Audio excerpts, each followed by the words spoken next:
Jésus-Christ, notre Seigneur et Sauveur mort et ressuscité, Matthieu chapitre 14 verset 2. Papa Simon Kimbangu, également mort et ressuscité et séjourné parmi les siens pendant 8 jours, le saviez-vous?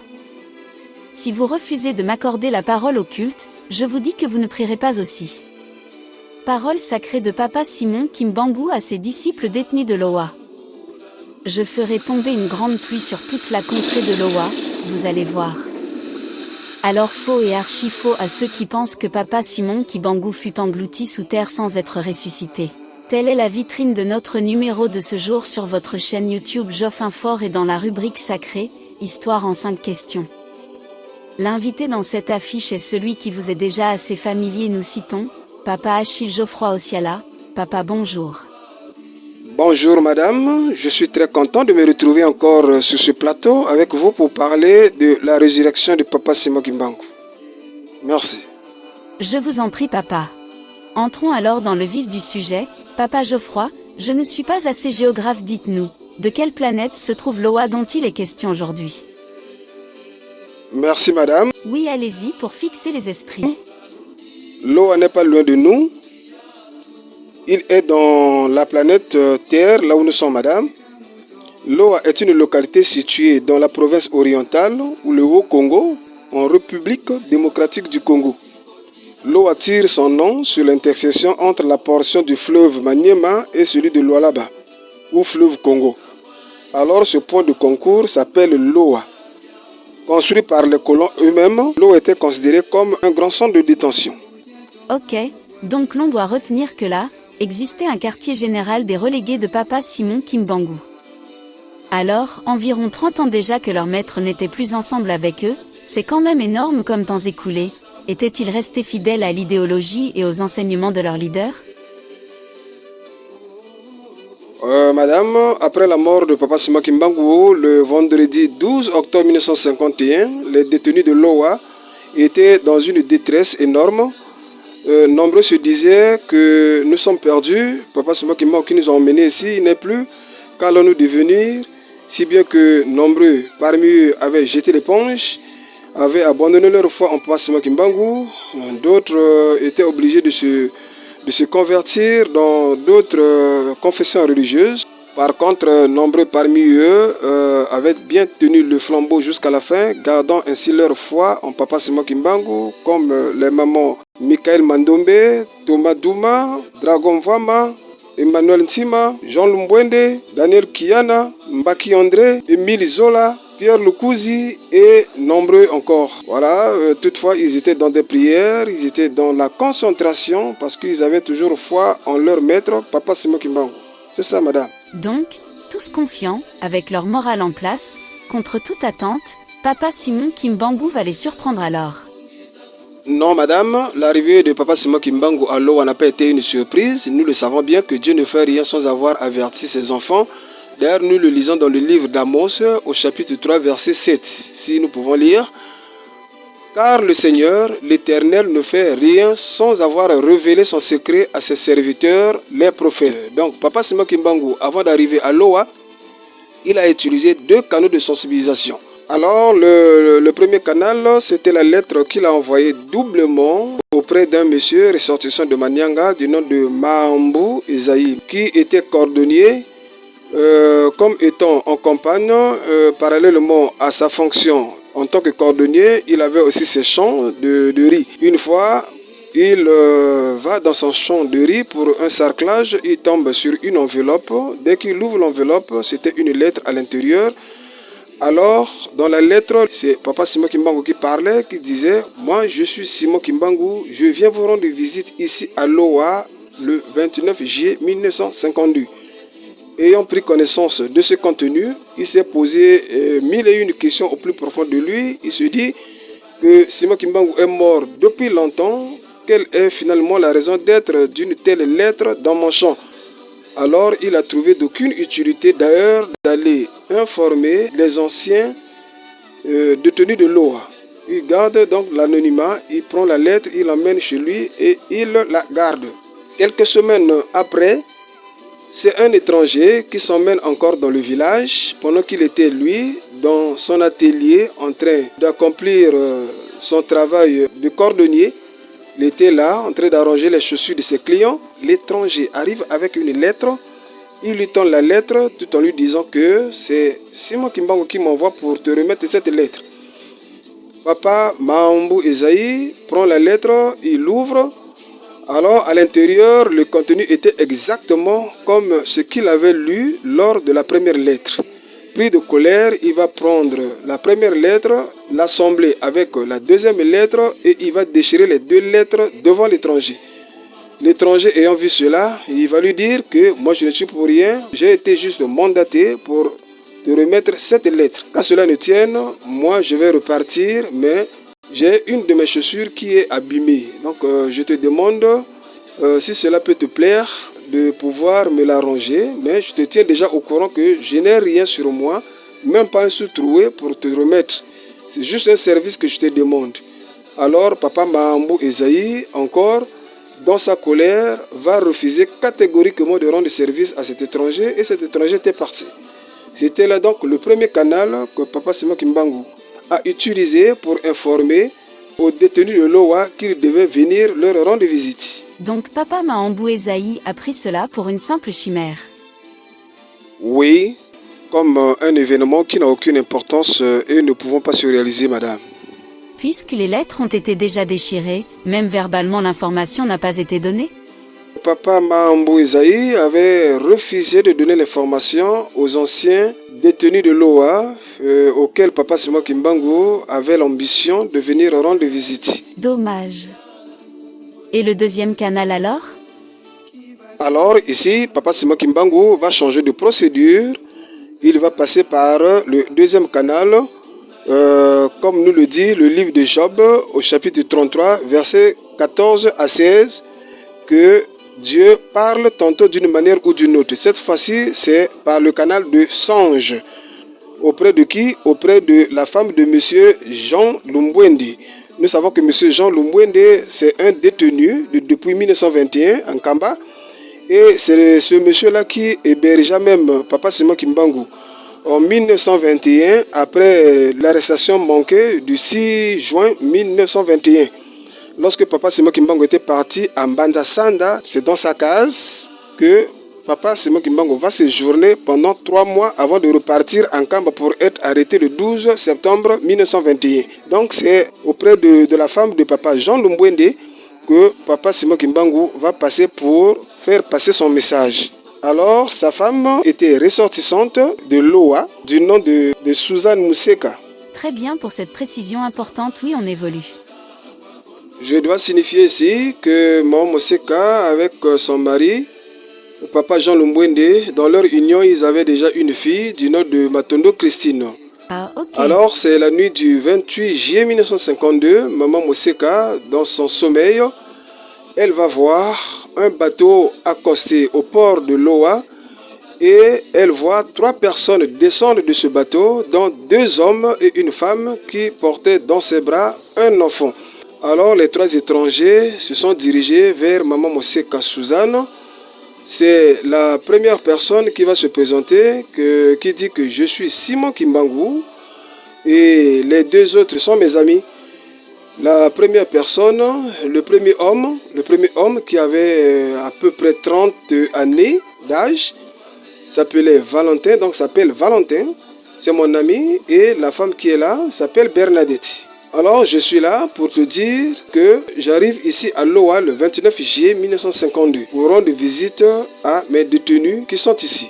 Maman Museka le matin fait asseoir son mari avec sa fille Matondo Christine et elle va dire à son mari que cette nuit j'ai rêvé, j'ai vu votre maître, votre papa Simon Kimbangu qui vient me dire qu'il arrive ici à Loa le 29 juillet 1952.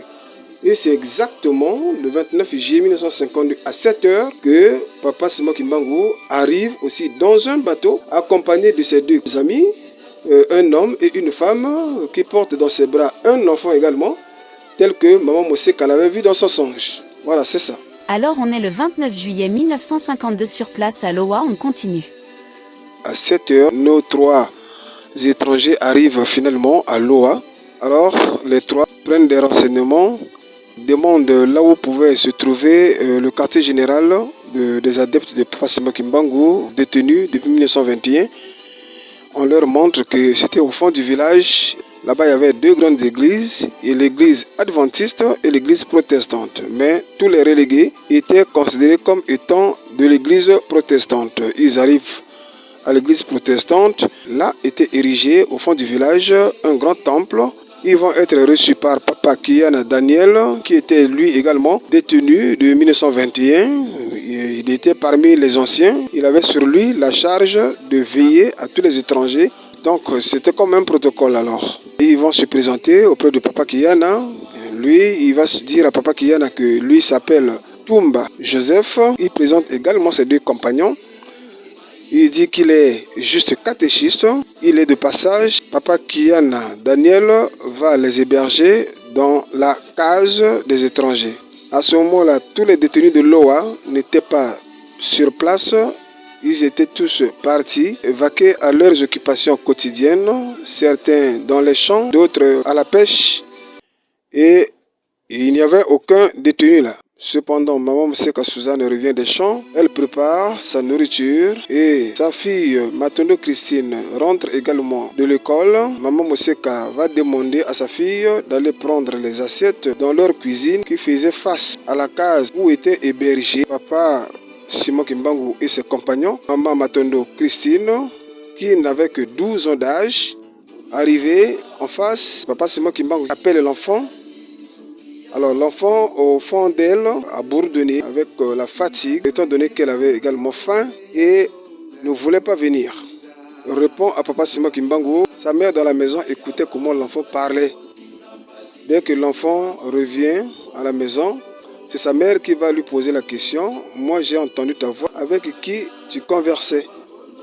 La fille va dire que non, dans la case des étrangers, il y a 3 personnes qui sont arrivées là-bas. C'est de là où maman Mousseka Suzanne va se dire « Ah oui, mon songe vient d'être réalisé » et demande à sa fille de repartir rapidement pour écouter ce que les étrangers allaient lui dire. L'enfant est reparti. C'est de là où Papa Simon Kimbangu, Papa Tumba Joseph, va détailler à l'enfant, va lui dire que non, moi je t'ai appelé, tu as bourdonné au fond du cœur, je sais que tu sors de l'école, je sais que tu as faim, je sais que ta maman est sur le point de te donner à manger, je sais que ta maman a préparé ça. Papa Simon Kimbangu a détaillé tout ce que sa maman voulait lui donner comme à manger à la maison. Et l'enfant était complètement hébété de voir quelqu'un détailler, connaître ce qui se passe totalement dans leur maison. Elle se pose la question au fond du cœur, mais qui est cet homme qui sait lire tout ce qui se passe chez nous? Et Papa Simon Kimbangu lui dit encore que non, là tu es en train de penser, tu es en train de te poser la question sur tout ce que je viens de te dire. C'était là, comme une preuve d'omniscience que Papa Joseph Tumba avait accompli devant la fille Christine Matondo. Ensuite, après sa conversation avec la fille, Maman Matondo Christine, Papa Tumba Joseph part vers Papa Kiana Daniel, lui pose la question de savoir que parmi les détenus de l'OA, il y avait une maman qui s'appelait Maman Michael Mandombe. Peut-on connaître sa case? Papa Kiana va répondre à Papa Simon Kimbangu, donc à Papa Tumba Joseph, que Maman Michael Mandombe est bel et bien ici à l'OA, mais à l'heure où je te parle, elle n'est pas à la maison, mais elle est au champ. Et Maman Mikala Mandombe, de là où elle était au champ, ensemble avec sa fille Maman Odette, elle a senti quelque chose dans sa chair. Au retour des champs, Papa Kiana Daniel va dire à Maman Mikala qu'il y a des étrangers qui sont arrivés dans le village et l'un des étrangers t'avait même demandé, moi je lui avais dit que tu étais au champ. À partir de 16h, il y a eu un culte organisé comme à l'accoutumée par tous les relégués. Papa Tumba Joseph avec ses compagnons avait également pris part à ce culte. Donc c'est au sortir de ce culte que Papa Simon Kimbangu va se voir avec Maman Mikala Mandombe. Et les deux vont avoir un tête-à-tête. C'est lors de ce tête-à-tête que Papa Simon Kimbangu va insuffler l'Esprit Saint encore à Maman Mikala. C'est à ce moment-là que Maman Mikala va réaliser finalement que le chef est ici avec nous. Muntamuntu est là parmi nous. C'est à ce moment que maman Mikala va se réjouir d'être en face de son maître, revu pour la dernière fois en octobre 1921. Par après, Alors, au soir, papa Joseph Toumba charge maman Christine Matondo d'aller dire à ses parents qu'il manifeste le désir de prendre la parole devant les fidèles pendant le culte matinal du 30 juillet 1952. Dès que les responsables de l'église ont appris cette nouvelle, alors, à l'unanimité, ils se sont inscrits en faux parce que selon eux, il était tout à fait hors de question de laisser un étranger encore pas bien identifié de pouvoir prendre la parole au culte. alors qu'est-ce qui signifiait cette prise de position? Parce que selon eux, il était tout à fait hors de question de laisser un étranger encore pas bien identifié de pouvoir intervenir au culte. Redoutait-il quelque chose? Cette prise de position s'explique par le fait qu'ils ont déjà été par plusieurs fois victimes de mauvais discours des imposteurs et ils en ont déjà assez perdu pas mal de membres. Ils en ont déjà assez perdu beaucoup de membres partis dans d'autres églises. Ah, si la raison était celle-là, leur scepticisme fut tout à fait logique. Papa Toumba Joseph, ayant appris cela, avec consternation, dit à la fille Matondo: s'ils ne m'accordent pas la parole, ils ne prieront pas aussi, parce que je vais faire abattre une grande pluie sur toute la contrée de Loa, et je verrai une seule personne qui sortira de sa hutte pour aller participer au culte. Waouh! De cette parole, maman Christine Matondo se moqua longuement de papa Toumba Joseph, lui disant qu'il n'était pas Dieu pour empêcher les gens d'aller prier. Papa Toumba, regardant seulement l'enfant, souriant, ne pouvait rien dire, d'autant plus que celle-ci n'était qu'une adolescente. Heureusement. La nuit tombait et c'est à 5 heures du matin que tout le ciel de Loa obscurcit. Un grand vent a soufflé, il y a eu une très grande pluie qui a pris toute la journée. Le culte était alors hypothéqué. La fille était obligée de venir sous une pluie battante auprès de pour le supplier et demander pardon. Et finalement, toute une équipe des anciens s'était vue devant la nécessité de se rapprocher de papa Toumba Joseph pour faire leur mea culpa après avoir été informés de la déclaration de papa Toumba la veille face à leur refus. Face à leur refus, c'en est fini pour l'heure à ce niveau. Merci Papa Osiala pour cette première partie de l'histoire. Nous disons bien ici, l'histoire liée à l'apparition de Papa Simon Kimbangu à Loa sous le nom de Joseph Toumba, et séjournant pendant 8 jours. Pour ne pas rater la deuxième partie, qui fait suite et fin de la résurrection de Papa Simon Kimbangu, nous vous demandons de nous donner du courage en vous abonnant, en plaçant votre doigt sur le j'aime, surtout en activant la cloche de notification puis, en nous laissant vos suggestions en commentaire. Portez-vous bien, à très bientôt.